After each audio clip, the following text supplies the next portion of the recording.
What's up, everybody? You're listening to the Hustle and Flow Chart podcast with your boys, Matt Wolfe and Joe Fier. Check it. What's up, everyone? Welcome back to the Hustle and Flow Chart podcast. Hi there. My name's Matt Wolfe. Hey, Matt. How you doing? I'm here with Joseph Fier. Uh-huh. Is that how you pronounce it? Giuseppe. Joseph Fier? Giuseppe. Fier. Anyway, who's our guest today? Me. You're our guest? And you. Yeah, we don't have a guest. It's a duet. It's a duet, and we're actually using these cool, fancy new mic stands. Yeah. So we don't have to hold these mics anymore. This is really cool. I actually feel like a stand-up comic because I just like hold the mic and like lean on it all the time. Right. But well, yeah, you could do the mic drop still, though. Yeah, I couldn't. Don't do it. If I took it off the clip. It's going to blast people's eardrums. So today we thought it would be pretty cool to do a little kind of behind the scenes episode. I think one of the things that we get asked fairly often, or not asked, but some of the commentary we get fairly often is that we really like it when you don't have guests. We really like the episodes where you guys just kind of talk about what's going on and what you're learning right now and what you guys are up to.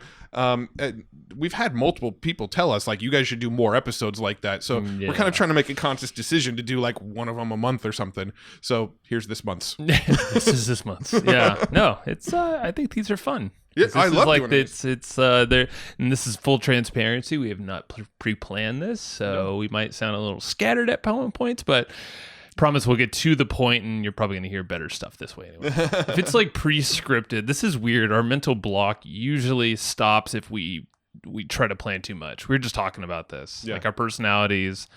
We more or less trust the outcome. We think that we're going to nail the outcome, but the process to get to the outcome might be a little fuzzy. You know, we kind of bounce back and forth, indecisive on things, very decisive on things. Be like, shit, that didn't work. Yeah. Let's try the other way. We tend to know what point A is and what point Z is, but all the points in between are a mystery as we go. Isn't that interesting, though? Because I think a lot of folks don't try things or start new businesses or try new projects or invest in something without totally knowing them. You know, it's interesting. Because we just took this. You are. Thank you. It's not a positive wait until thing. I hear what you have to say. Okay, got it. No, you are a very analytical person, one that likes to know the steps, 5 steps out or whatever. But it's interesting that you are so cool with just kind of trusting that it'll work out more or less. How does that work for you? I'm just kind of curious. I don't know if that's necessarily how my brain is working. I think that's sort of my outward appearance towards things. Yeah, but your actions, though, you still. Yeah, I mean, I've definitely had to hone in on letting go of control and knowing the exact path a lot. Do you blame me for that? Do I blame you? No. I think I Is it therapy session? No, we're not. I think I blame historical evidence more than anything, right? Like, no, I'm just genuinely curious. I mean, I think it's actually a great topic of discussion because, Joe, we literally just took this assessment. Joe, you pronounce it. I don't know. The Enneagram?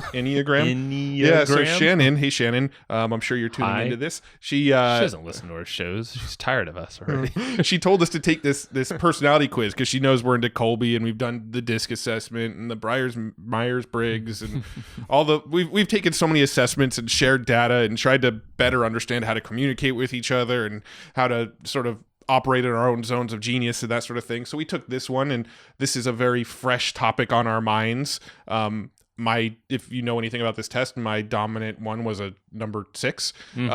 Basically what that means is that I like structure, I like safety, I like knowing where we're going. I don't like uncertainty, and I tend to get a little more anxious than most people when that uncertainty is there, right? When I don't have a very clear picture, I tend to have anxiety and panic and that sort of thing. But over the years, I feel like that hasn't served me the best. It's still there, but I've had to sort of push down that internal dialogue that tells me, okay, you're trying to go from A to Z, but you don't know steps B or F or K yet. So let's just not do anything until you know all the steps, right? That's kind of how my brain by default operates, but I've had to suppress that part of my brain and go, okay, I know A, I know Z, we're going to fucking figure it out the rest of the way. Yeah, that's kind of interesting. Like it's and I lean heavily on our network and connections. I think that's one thing that we sort of, we don't take it for granted. You and I talk about it all the time, but I think a lot of people take that for granted. Like who you know, who you have access to, who you can go to for advice and support and help at any time. And that network for us has grown bigger and bigger and bigger, especially in the space that we operate in, in the marketing business space.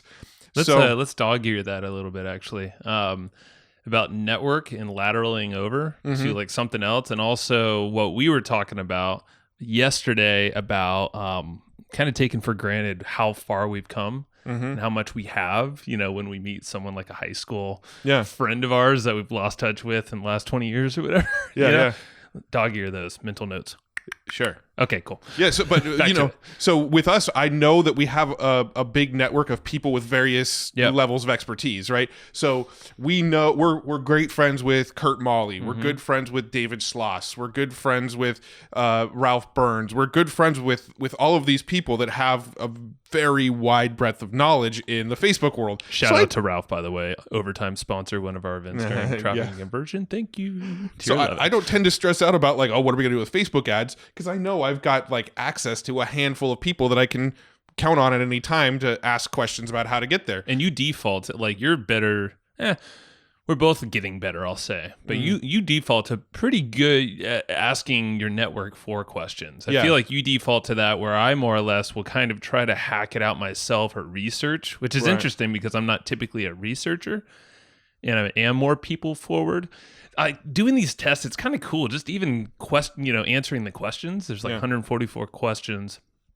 You almost, because you start answering the questions and you're saying, yes, that's me. I found it hard because I found it interesting because you're learning in the process too. And for me, like because I compare myself, because you and I and my wife, like with the three, those are like the three or the two people I talk to the most. Right. And, but so I was like comparing, okay, yeah, my wife want to do this, or I would do this, or Matt would do so I'm like, oh shit, that's crazy. I could think that way now. Like I could see what he said, I could get in his head a little bit. Well, it's true. But the reason I found it hard was every question was two questions, right? It was just like a question A or a possible A or B answer. There wasn't like a whole bunch of options. And I would say probably 25% of the questions I went, man, I can identify with both of those pretty well. And I actually kind of struggled with a lot of them, but when you sort of break it all down and you look back at like what my actual score was, it was a 6. I'm somebody that overthinks things. I get anxious about things. I second guess myself a lot.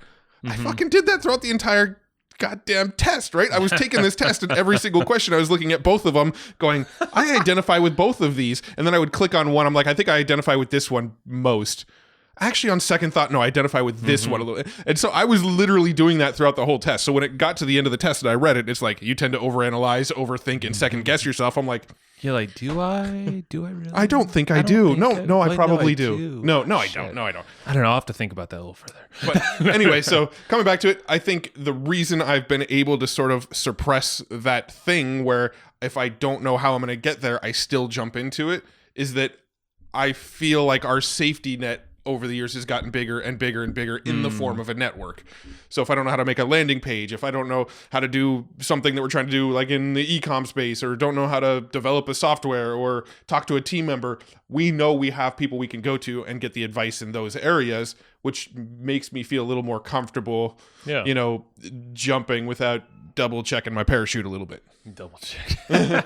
No, it's interesting, and I'm a 7 is my dominant trait. I totally forget exactly what it was because I did not read it that long, but essentially it described exactly who I am as well. People pleaser. No. People pleaser. No. That was in there, wasn't it? I don't know. They don't say it as that. What the hell is it? So yours tends to be a little... The Enthusiast is mine, is the name of which, it. Which, ironically, was my least dominant. Well, this is what's interesting. So Matt guessed that I was and the 3 most dominant for me are a... 7, 2, and a 9. 7, 2, 9. Yeah, it's exactly your mirror. Yep. Which is crazy. So Matt's least are 7, 2, 9. The Enthusiast, the Helper, and the Peacemaker, where I'm... Like, those are my strengths. Yeah. Which is pretty crazy. It just means that I hate people and you like people. Yeah. I mean, it's an interesting... Well, this is why we've been told we're a good balance for each other. And I still think I'm like, how the hell can we coexist in a business and be friends, but be so We're an different? anomaly. I don't think most people would. I don't know, man. It's yeah. So Enneagram, it's interesting, and it's only like $12. Yeah, it costs $12. Your wife's going to take it. I'm going to ask my wife to take it. It's good info because you kind of learn how other people's sort of default states are and how they will tend to react to things. That's kind of why, I was I was kind of anti these assessments for a long time, and up until about 2 years ago, when I took the Kolbe and the disc sort of back to back, that I kind of start to really see the power. It's like, I felt like there's this like self-fulfilling prophecy. If it told me that I was this way, then I would steer more in that direction because that's what I was told, right? But my stance on it sort of changed over time, where they were pretty accurate, right? I'd read them, and I would read, if I read other ones, I'd go, yeah, that doesn't sound like me at all. Because I was always a little weary that maybe it was like that sort of like go to like a, what do you call it? Like not a psychopath.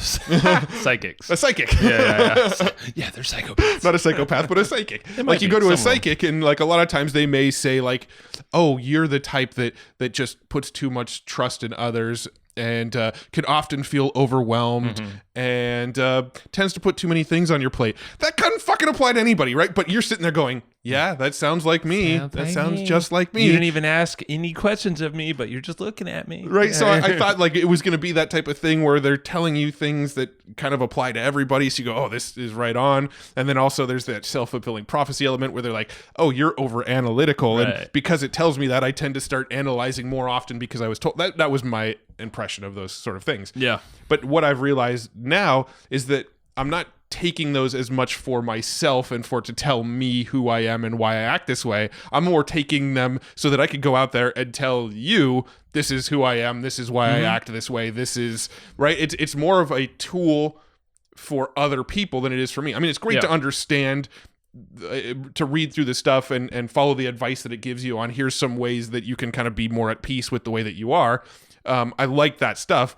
But I see this as more of a tool to like share with other people. Totally. Hey, here's who I am and why I'm like this. And they can get a better sort of insight into my brain and how to communicate with me. Yep. That's why that's where the shift came for these assessments for me. And that's how we landed, Shannon as I'm just going to call her COO.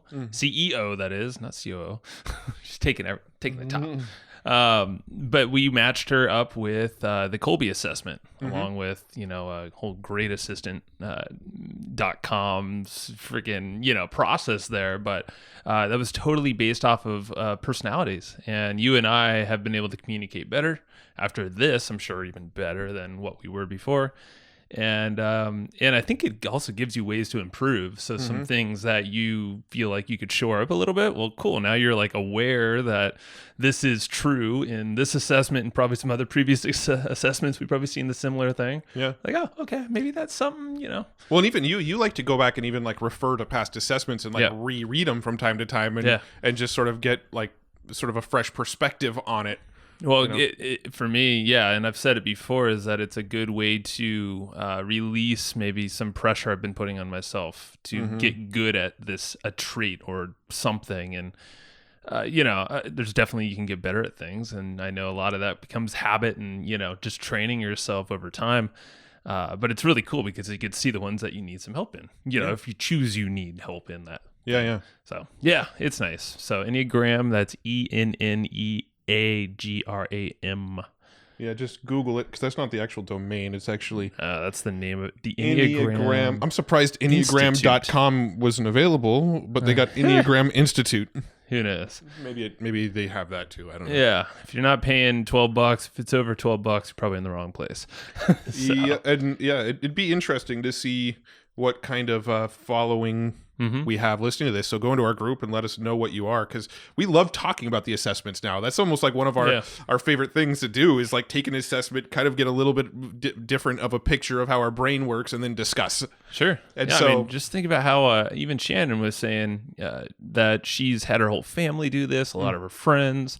That's why we're having our wives do this. And it's just think about how much easier life can be if you actually understand the other person you're talking to, especially a loved one, that you're trying to communicate with effectively and not be anxious, not have these blow up fights if that's your kind of thing. Or, you could prevent a lot of these things that none of us want. We just like, just love, just be cool and have fun and enjoy the time we're on this planet together, but actually like understand each other. So, give you a little bit more space or time to make a decision for you, Matt. And for me, have freedom to not freaking sit in the office all day long because I'll freak out if I do. So it's like little things like that. You're like, oh, you know what? A little freedom there. Yeah.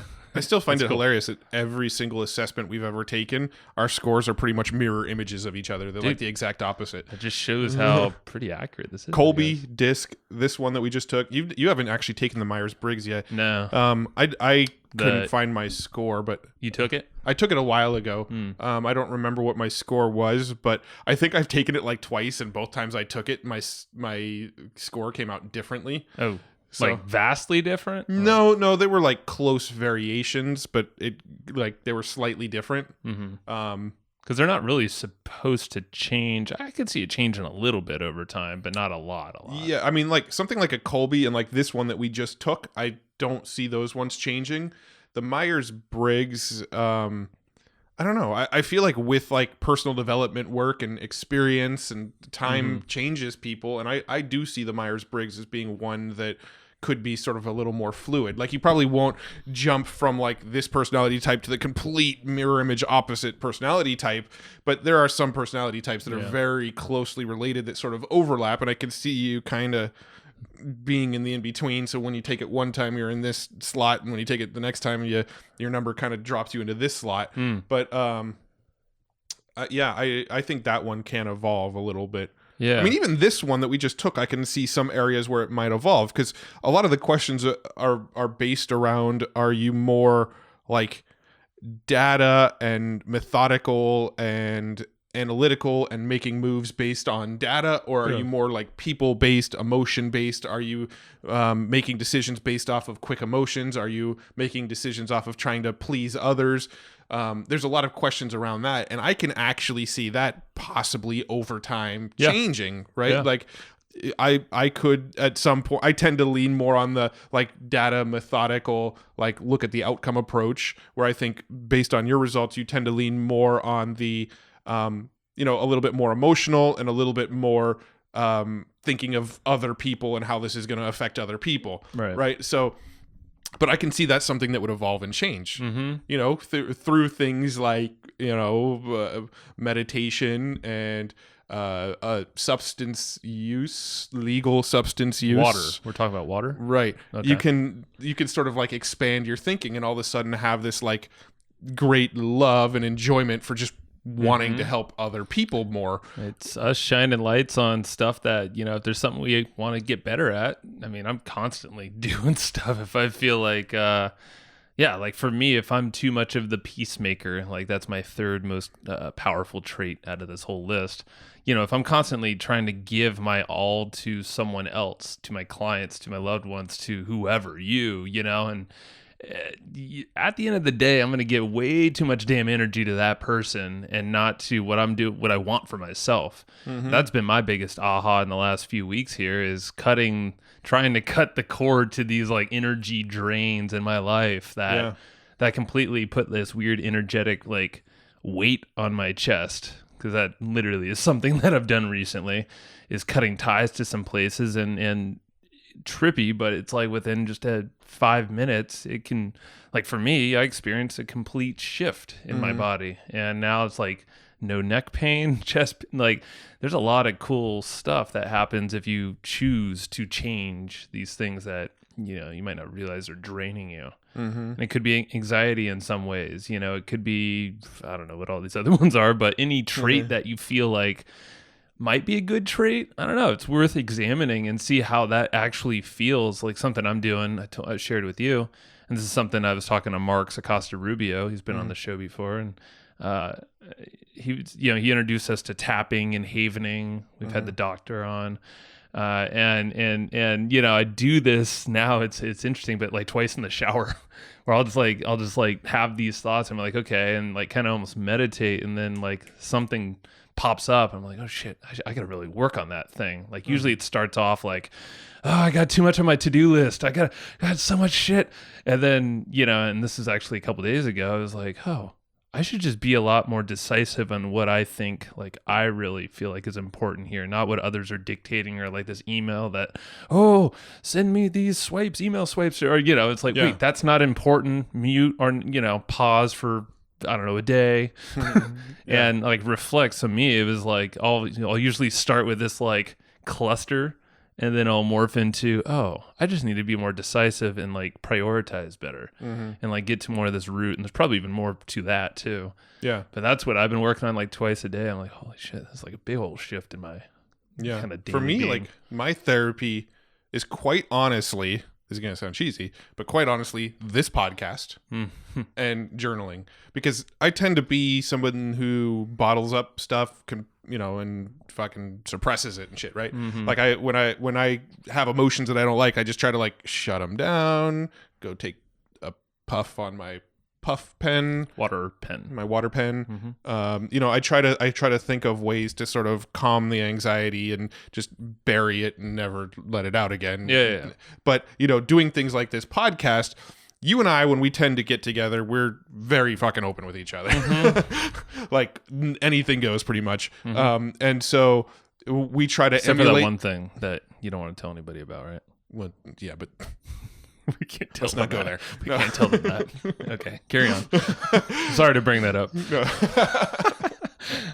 Now everybody's sitting there going, does he have a dark secret, or are they fucking around? You'll never know. Just come out to San Diego, buy us enough beers or something at Traffic and Conversion. You'll get the secret. Yeah. Oh, man. They'll be so disappointed. Don't tell them that. No, but you and I, when we have conversations, like we get like pretty open and vulnerable, and pretty much like nothing is off limits. And so when we do these sort of duet episodes, they're like, we called our last one a therapy session, because it legit, we're just kind of, I feel like trying to recreate some of those conversations that we have outside of recording on the recording. Yeah. So, you and I have each other as outlets to just fucking brain dump stuff. You and I have this recording and all of our guests that we can brain dump on them or brain dump on each other. And then anything when we don't brain dump here, I try to brain dump on the journal. And I feel like that is how I sort of keep the anxiety and the wheels turning and the, oh shit, I don't know how to get from A to Z. That's how I kind of keep a lot of that at bay, is I just need to unload it from my brain in some way or another. Yeah. It's I was actually thinking about that earlier. I was like, man, we take it not for granted, but I tend to sometimes forget, when Matt's like, all right, you ready to record? And, we start recording. I'm like, I forget that, there's thousands of people listening to this every single time. I appreciate you listening. But I'm like, yeah, it's very odd, because have you ever had anybody criticize anything that you said from a vulnerable place on this podcast, though? Of course not. No. Yeah. And that's why I love our listeners. And if you are going to criticize me, get the hell off our podcast. No, but like so to go back to what you were saying about opening up on the podcast, like literally all you did was throw some mics and a mic stand in front of your face. I happen to show up to your house and you hit this little red button and you're like, it's recording. Yeah, it's true. And then all of a sudden Matt's boom. Well, here's the problem. Like I know myself, I know my tendencies. And so if we sit here and go, what should we talk about today? What should we, that's like the death of any content from us. Should we outline on the whiteboard the topics we want to get into on this podcast? Hell no. Now you just threw me into analyze mode instead of go mode, right? That's very true, because we were talking about, remember there's another thing, is that, we were talking about Toastmasters. Remember, speaking in front of, you were saying how they really just give you note cards where a few bullet points or so, but really you're memorizing this, but you're memorizing bullet points. Whenever Matt and I talk in front of a stage, or when we're on a webinar or doing some training, we have bullet points on the slides, but we're literally just riffing. We're just seat of our pants, just kind of going with it. Obviously, we know what we're talking about, but nothing is scripted. There's not and that's probably why our webinars probably don't do so well, because we're just like, get to the fucking point. We're just having too much fun, so that's why we got to hire people to help us out. Yes. But side tangent. That's a recording for a different day. That's a duet for a different day. Yeah, we'll do it then. A horse of a different color. blue. Yeah, but it's interesting to think about all of this, and this is like I think these assessments actually, and a little bit of that water pipe we were talking about, have allowed me to get a little bit more a lot more introspective. And these things, like, you can literally probably go down the results of this Enneagram thing and be like, all right, so what the hell does this mean? And then just meditate on that, just breathe on that, sit, whatever. And like, I guarantee, or journal on that, I guarantee you come up with some interesting shit as you peel that layer, the onion layers back more and more to the core. Well, I mean, what I find amazing is when we do assessments, and this doesn't happen with every assessment I've taken, but I read an assessment and I feel like it's describing stuff about me that is true, but I didn't realize it until now. Like, it's very rare that you have aha moments around the way your own brain works. And I feel like doing these assessments, I've gotten that from time to time. It's like an elevated perspective of yourself. It's like looking at yourself as someone else, or, some, I don't know, thing that's following you. It's interesting because you'll definitely notice stuff that's different. That's a similar little meditation I've done before. So it's like looking at yourself in a way that you never have before, and that's what this thing shines a light on. It's really cool. Well, one of the things that this assessment, we definitely weren't planning on going this deep down the rabbit hole of talking about assessments, but we're gonna actually have to wrap up in about 10 minutes, so we'll have to go to the other thing that you dog-eared here in a second. But one of the things that I noticed about my assessment was it was telling me something I already knew, that I get anxiety and my wheels are always turning. But it said that there's, what do they call it? There's phobic and there's counterphobic. Right? So the assessment that I am the number 6, they said there's a phobic 6 and a counterphobic 6. A phobic 6 is somebody that would see things that would give them anxiety and basically go the other direction. Like, if you have avoid it. Yeah, if you have like a fear of public speaking, you don't do it. When an option comes up to public speak, you say no. You go hide in a hole. You don't raise your hand, phone. Nothing. You kind of hide, right? Or if you're afraid of heights, you don't get on planes. You don't go in tall buildings, right? That's the phobic variety. And then there's what's called counterphobic, which are the group of 6s that get anxiety and they go, okay, this thing gives me anxiety, so let's move towards it. And that's what I'm sort of classified as, is I look at the things that give me anxiety, that scare the shit out of me, and go, fuck it, let's go for it, right? Knowing full well it's going to scare the shit out of me, but I go towards that direction anyway. Examples are public speaking. I've had huge amounts of anxiety towards public speaking. It scares the shit out of me. But I went and signed up for Toastmasters. Every time somebody's come to me and said, hey, do you want to speak on this stage, or do you want to go to this event and be on a panel or something, I always say yes. I always say that sounds scary as shit, but fuck it, let's do it. Right? I have a fear of heights, a major fear of heights, right? But I still... Yeah, you're tall, so I mean, you have to constantly live with I still go up in tall buildings. I still fly on planes. I still, I went zip lining, and I've been rappelling, and I do shit that scares the shit out of me. So I've got this sort of counterphobic thing, and I've never seen it spelled out so succinctly as when I read this thing. Is I have a lot of anxiety all the time because I'm constantly going towards the shit that scares me all the time. It's like a growth mentality about it. Yeah. So, all right, before I know we got to wrap in like 6 minutes because we have another podcast we got to record, someone else's. This dog earing. Well, we're kind of just reflecting. I guess we could be quick because this would probably take more time, but just kind of reflecting on the path that we've come so far.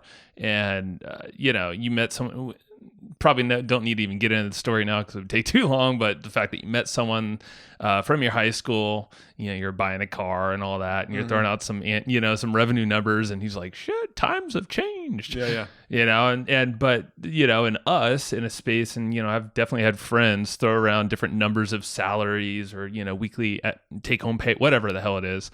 And be like, man, that is rolling. That's a crap ton of money. And then secretly in my head, I'm like, we get paid more than that. I mean, it's not a bad thing at all, but I'm just like, well, I'm not going to say anything. Yeah. But I'm just like, wow. And then when we thought about this, is like, we have enough now. Obviously there's more we want to scale for family, wealth, legacy, whatever. But really, like, where we're at now, and we've been doing this thing for over 10 years, 13 years, right? This year. 2007, 12 years. Okay, 12 years. That's crazy. Most people never go through a career and do something that they love, work at home, spend time with their kids, hang out with their wives all day, whatever it might be, travel when they want, and then be like, fuck, I feel like I got what I need. Yeah, I mean, I think most people, I don't want to speak for everybody, but most people have this bad habit, and we both get caught up in it too, of comparing themselves to others instead of comparing themselves to where they've been prior in the journey. And I'm not good enough or whatever it is. And I think that's something that you and I talk about all the time and try to remind ourselves all the time is that, you look 12 years ago. 12 years ago, we were both working at a shutter company. It was my parents' company. I think we were probably making $15 an hour-ish. Something like that. The amount... Had to be there early. You did. Like 6 a.m. I was getting there at 6 a.m. to open the doors for the employees at 6:15, so I was getting up at 5 a.m. That's not your hour. Yeah, so I mean, I was making $30,000 a year, getting up at 5 a.m. and having a job that kind of, stressed me out and had some shit about it that wasn't that fun. Yeah. Yeah, I mean, and look, we were deliberate. You were deliberate in that moment. I think your downfall was literally work with the guy that was about to kill you. Yeah. So it's like, okay. At least he claimed he was. Yeah. Yeah, he was all talk. Now he's dead. So. Yeah, he's dead, man. God rest his soul. That's not the deep, dark, dirty secret, by the way. That is not it. So don't go there. Oh, Jesus. But yeah, no, the fact of the matter is we took hold of our lives, and we were confident enough at the moment in that time to be like, okay, I want more. Let's go. And we both quit our jobs within a few months of each other. Yeah. Got married the same year too. And it was really cool. So, but to get to this point, and I don't know, it just feels like we've been having fun, experimenting, kind of dicking around, do what we love. Yeah. Obviously work our asses off, but then a lot of times not work our asses off. Yeah. It's been interesting because we've had, I guess what it is all of the sudden, we haven't had this in a long time, but all of a sudden we're seeing a contrast that we've never really had this contrast effect before, right? Because, what do you mean? So we're seeing a contrast between where we're at currently in our lives and our business contrasted to people that went to high school with us. Okay, so who we used to know or the place we were at. Yeah, so time. You and I, we operate a lot in our own bubble, right? You and I talk a lot. Brad Costanzo, we talk with Brad a lot. Brad Spencer, James Schramko, Bob Serling. We've got this circle of people that we're talking to like multiple times per week, and this is our circle that we're constantly hanging out with and talking business with, and they're at a certain level. So we don't have much contrast. We're seeing people that are kind of doing a lot of similar things that we're doing. Learn from each other. When we run into people that we went to like high school with, we're all of a sudden seeing this contrast of like, oh, wow, we've managed to get ourselves here in our lives and business, and they're still kind of here. It's not a bad thing. Like everybody has their own definitions of success, but we're seeing a contrast between our lifestyle and their lifestyle. Yeah, it's interesting because I think it's the first time you and I have both realized that and have never thought of it in that sense. Yeah. But then looking at it, we're like, holy shit. Well, so what do we do? To put some context around it, like we both kind of live sort of close to where we grew up. Right. We both moved away, and we both kind of ended up right within this sort of within literally a mile or two of each other. Yeah, we both kind of ended up like close to where we grew up. So now all of a sudden we're like bumping into people from high school and college and stuff all the time, and seeing that contrast, and it's been really fascinating because it's given us that sort of gratitude to realize how far we've come. Yeah, no, it's totally gratitude, and I think it's like grounding, like you said, and that's something that I know that's my 2019. I'm working more on grounding myself, not You're grounded. Yeah, I'm pretty damn grounded right now. I don't know. I could feel some. Go to your room. You're grounded. But yeah, no, I've done a lot of stuff. Like the ayahuasca thing was one that it was a little bit more spacey feeling rather than grounding feeling. So it's I think this year that's definitely my focus is to get more to my roots. Figure out how got no roots. We'll probably get sued now. Yeah, well, that's why I was trying to do random other sounds. Oh, yeah, it's not this song. They would listen to it and be like, no, he doesn't even have the melody right. He screwed that off. All right, anyway, we got to jump off. We should do another one of these duets. Let's record another one. You know what? They just make me feel better, I think. Let's do another one. When? Fucking an hour from now. We'll see. All right. There may be a round 2 of this duet coming out soon. There may not be. We'll see. All righty. Thank you for listening. See ya.